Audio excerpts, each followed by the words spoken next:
शांति। आज 8 अगस्त 2021 के अव्यक्त बाप दादा के महावाक्य हैं। रिवाइज तारीख है 28 फरवरी 1988। मुरली का सार है डबल विदेशी ब्राह्मण बच्चों की विशेषताएं। आज भाग्य विधाता बाप दादा अपने श्रेष्ठ भाग्यवान बच्चों को देख हर्षित हो रहे हैं। हर एक बच्चे का भाग्य श्रेष्ठ तो है ही, लेकिन उसमें नंबरवार है। आज बाप दादा सभी बच्चों के दिल के उमंग उत्साह के दृढ़ संकल्प सुन रहे थे। संकल्प द्वारा जो सभी ने रूह रिहान की, वह बाप दादा के पास संकल्प करते ही पहुंच गई। संकल्प की शक्ति वाणी की शक्ति से अति सूक्ष्म होने के कारण अति तीव्र गति से चलती भी है और पहुंचती भी है। रूह रिहान की भाषा है ही संकल्प की भाषा। साइंस वाले आवाज़ को कैच करते हैं, लेकिन संकल्प को कैच करने के लिए सूक्ष्म साधन चाहिए। बाप दादा हर एक बच्चे के संकल्प की भाषा सदा ही सुनते हैं, अर्थात संकल्प कैच करते हैं। इसके लिए बुद्धि अति सूक्ष्म, स्वच्छ और स्पष्ट आवश्यक है। तब ही बाप की रूह रिहान के रेस्पॉन्ड को समझ सकेंगे। बाप दादा के पास सभी की संतुष्टता व सदा खुश रहने के, निर्विघ्न रहने के, सदा बाप समान बनने के श्रेष्ठ संकल्प पहुँच गए और बाप दादा बच्चों के दृढ़ संकल्प के द्वारा सदा सफलता की मुबारक दे रहे हैं, क्योंकि जहाँ दृढ़ता है वहाँ सफलता है ही है। यह है श्रेष्ठ भाग्यवान बनने की निशानी। सदा दृढ़ता, श्रेष्ठता हो, संकल्प में भी कमजोरी न हो, इसको कहते हैं श्रेष्ठता। बच्चों की विशाल दिल देख, बच्चों को सदा विशाल दिल, विशाल बुद्धि, विशाल सेवा और विशाल संस्कार, ऐसे सदा विशाल भव का वरदान भी वरदाता बाप दे रहे हैं। विशाल दिल अर्थात बेहद के स्मृति स्वरूप। हर बात में बेहद अर्थात विशाल। जहाँ बेहद है तो कोई भी प्रकार की हद अपनी तरफ आकर्षित नहीं करती है। इसको ही बाप समान कर्मातीत फरिश्ता जीवन कहा जाता है। कर्मातीत का अर्थ ही है सर्व प्रकार के हद के स्वभाव संस्कार से अतीत, अर्थात न्यारा। हद है बंधन, बेहद है निर्बंधन। तो सदा इसी विधि से सिद्धि को प्राप्त करते रहेंगे। सभी ने स्वयं से जो संकल्प किया वह सदा अमर है, अटल है, अखंड है, अर्थात खंडित होने वाला नहीं है। ऐसा संकल्प किया है ना? मधुबन की लकीर तक संकल्प तो नहीं है ना? सदा साथ रहेगा ना? मुरलियाँ तो बहुत सुनी है, अभी जो सुना है वह करना है, क्योंकि इस साकार सृष्टि में संकल्प, बोल और कर्म तीनों का महत्व है और तीनों में ही महानता। इसको ही संपन्न स्टेज कहा जाता है। इस साकार सृष्टि में ही फुल मार्क्स लेना अति आवश्यक है। अगर कोई समझे कि संकल्प तो मेरे बहुत श्रेष्ठ हैं, लेकिन कर्म व बोल में अंतर दिखाई देता है, तो कोई मानेगा? क्योंकि संकल्प का स्थूल दर्पण बोल और कर्म है। श्रेष्ठ संकल्प वाले का बोल स्वतः ही श्रेष्ठ होगा। इसलिए तीनों की विशेषता ही नंबर 1 बनना है। बाप दादा डबल विदेशी बच्चों को देख सदा बच्चों की विशेषता पर हर्षित होते हैं। वह विशेषता क्या है?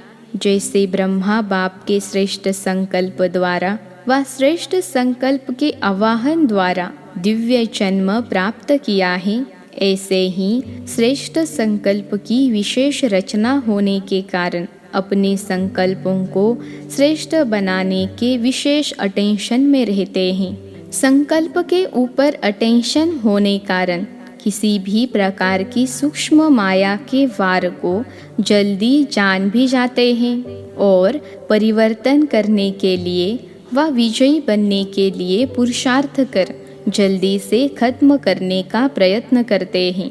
संकल्प शक्ति को सदा शुद्ध बनाने का अटेंशन अच्छा रहता है।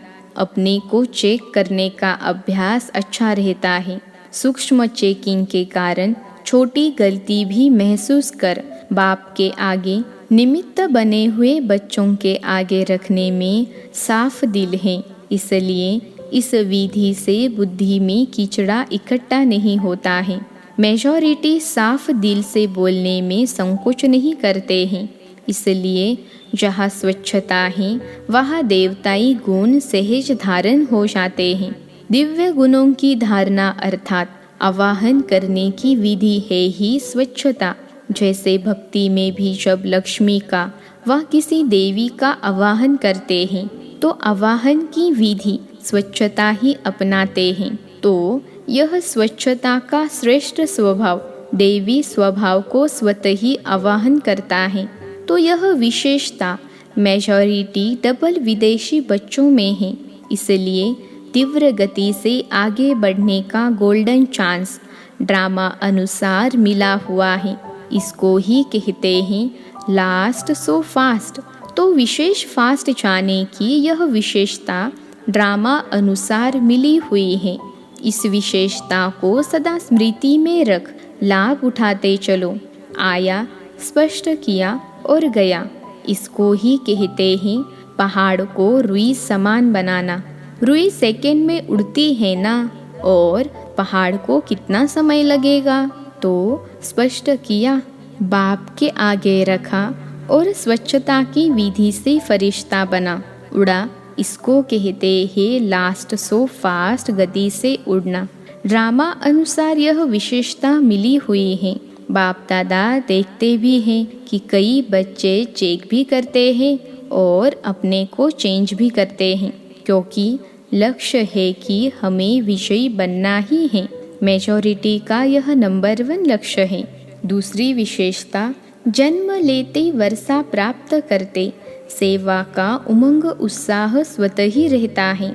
सेवा में लग जाने से एक तो सेवा का प्रत्यक्ष फल खुशी भी मिलती है और सेवा से विशेष बल भी मिलता है, और सेवा में बिजी रहने कारण निर्विघ्न बनने में भी सहयोग मिलता है। तो सेवा का उमंग उत्साह स्वतः ही आना, समय निकालना व अपना तन मन धन सफल करना, यह भी ड्रामा अनुसार विशेषता की लिफ्ट मिली हुई है। अपनी विशेषताओं को जानते हो ना। इस विशेषताओं से अपने को जितना आगे बढ़ाने चाहो उतना बढ़ा सकते हो। ड्रामा अनुसार किसी भी आत्मा का यह उल्हाना नहीं रह सकता कि हम पीछे आए हैं इसलिए आगे नहीं बढ़ सकते। डबल विदेशी बच्चों को अपनी विशेषताओं का गोल्डन चांस है। भारतवासियों को फिर अपना गोल्डन चांस है, लेकिन आज तो डबल विदेशी बच्चों से मिल रहे हैं। ड्रामा में विशेष नोंद होने के कारण किसी भी लास्ट वाली आत्मा का उल्हाना चल नहीं सकता, क्योंकि ड्रामा एक्यूरेट बना हुआ है। इन विशेषताओं से सदा तीव्र गति से उड़ते चलो। समझा? स्पष्ट हुआ? व अभी भी कोई उल्हाना है? दिल खुश मिठाई तो बाप को खिला दी है। दृढ़ संकल्प किया अर्थात दिल खुश मिठाई बाप को खिलाई। यह अविनाशी मिठाई है। सदा ही बच्चों का भी मुख मीठा और बाप का तो मुख मीठा है ही, लेकिन फिर और भोग नहीं लगाना। दिल खुश मिठाई का ही भोग लगाना। स्थूल भोग तो जो चाहे लगाना, लेकिन मन के संकल्प का भोग सदा दिल खुश मिठाई का ही लगाते रहना। बाप दादा सदा कहते हैं कि पत्र भी जब लिखते हो तो सिर्फ 2 अक्षर का पत्र सदा बाप को लिखो। वह 2 शब्द कौन से हैं? ओके।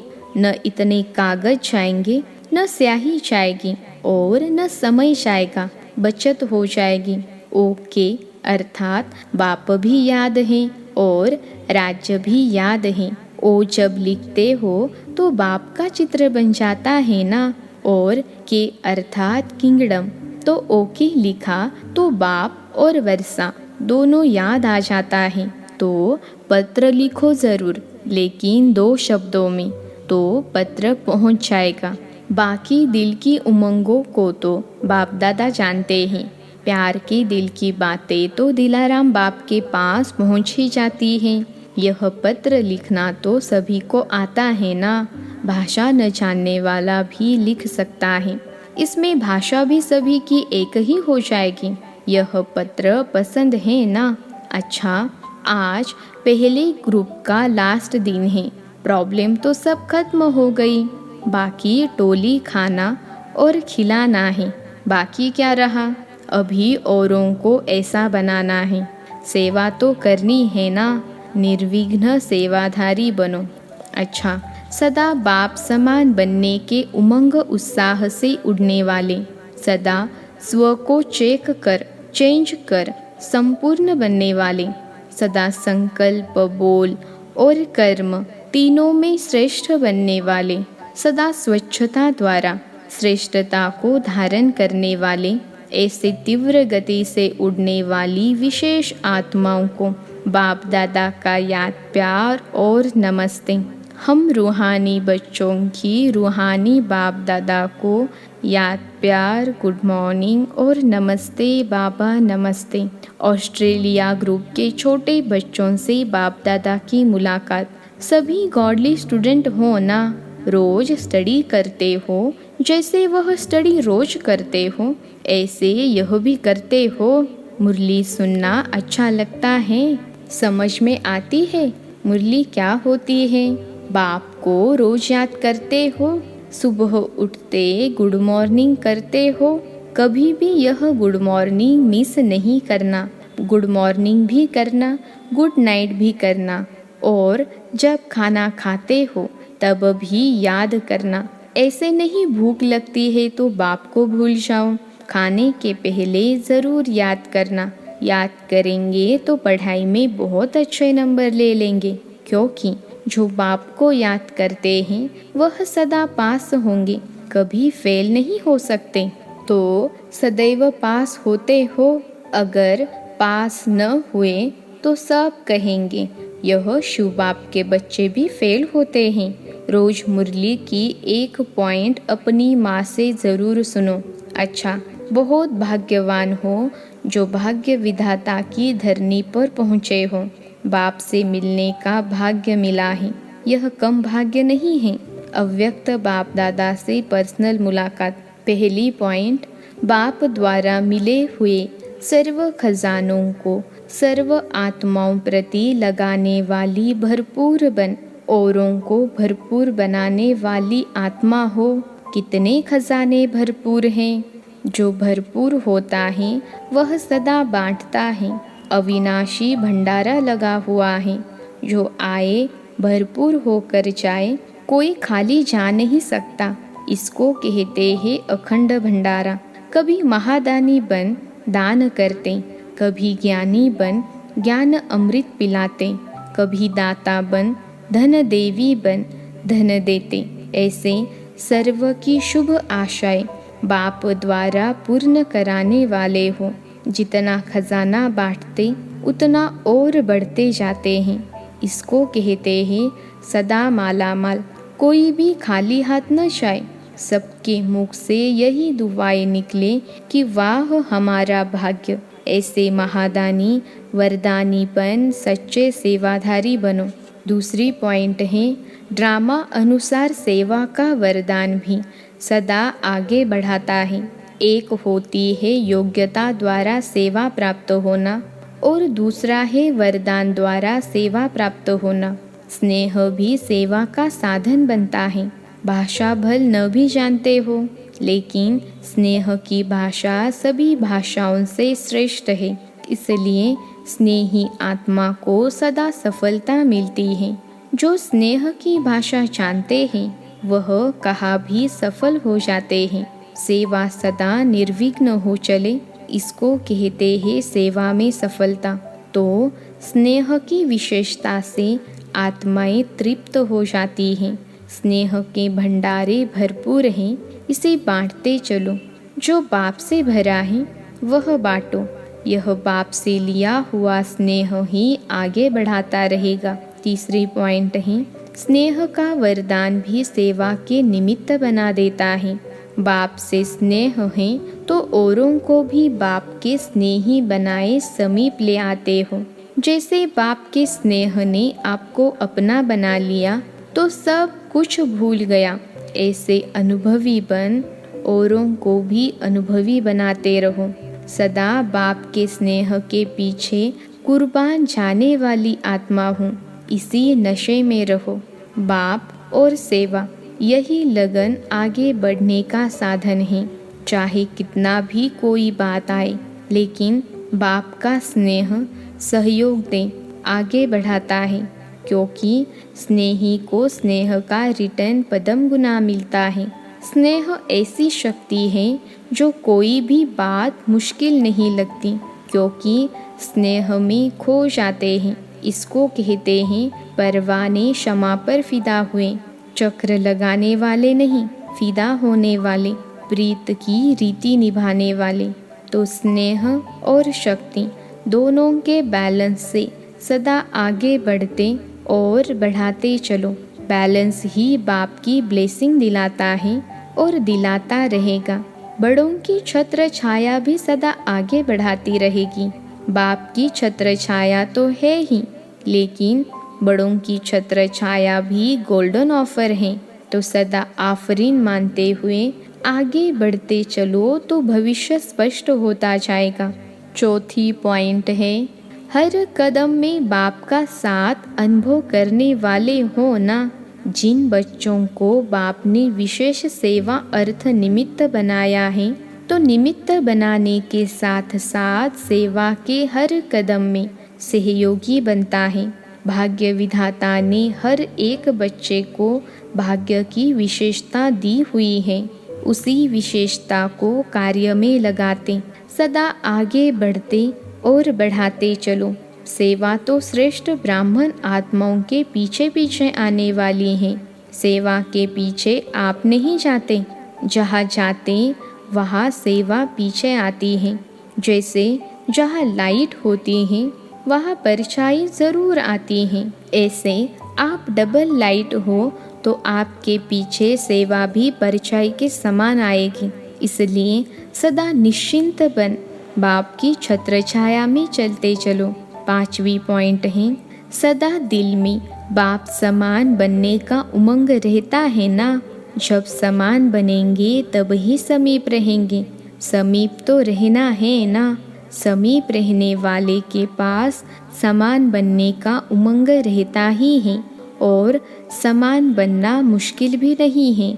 सिर्फ जो भी कर्म करो तो कर्म करने के पहले यह स्मृति में लाओ कि यह कर्म बाप कैसे करते हैं, तो यह स्मृति स्वतः बाप के कर्म जैसा फॉलो कराएगी। इसमें बैठकर सोचने की बात नहीं है। सीढ़ी उतरते चढ़ते भी सोच सकते हो। बहुत सहज विधि है। तो सिर्फ बाप से मिलान करते चलो और यही याद रखो कि बाप समान अवश्य बनना ही है। तो हर कर्म में सहज ही सफलता का अनुभव करते रहेंगे। अच्छा, आज का वरदान है, मनन शक्ति द्वारा हर पॉइंट के अनुभवी बनने वाले, सदा शक्तिशाली, माया प्रूफ, विघ्न प्रूफ भव। मनन शक्ति द्वारा हर पॉइंट के अनुभवी बनने वाले, सदा शक्तिशाली, माया प्रूफ, विघ्न प्रूफ भव। विश्लेषण है, जैसे शरीर की शक्ति के लिए पाचन शक्ति व हजम करने की शक्ति आवश्यक है, ऐसे आत्मा को शक्तिशाली बनाने के लिए मनन शक्ति चाहिए। मनन शक्ति द्वारा अनुभव स्वरूप हो जाना, यही सबसे बड़े बड़ी शक्ति है। ऐसे अनुभवी कभी धोखा नहीं खा सकते, सुनी सुनाई बातों में विचलित नहीं हो सकते। अनुभवी सदा संपन्न रहते हैं। वह सदा शक्तिशाली, माया प्रूफ, विघ्न प्रूफ बन जाते हैं। आज का स्लोगन है, खुशी का खजाना सदा साथ रहे तो बाकी सब खजाने स्वतः आ जाएंगे। खुशी का खजाना सदा साथ रहे तो बाकी सब खजाने स्वतः आ जाएंगे। अच्छा, ओम शांति।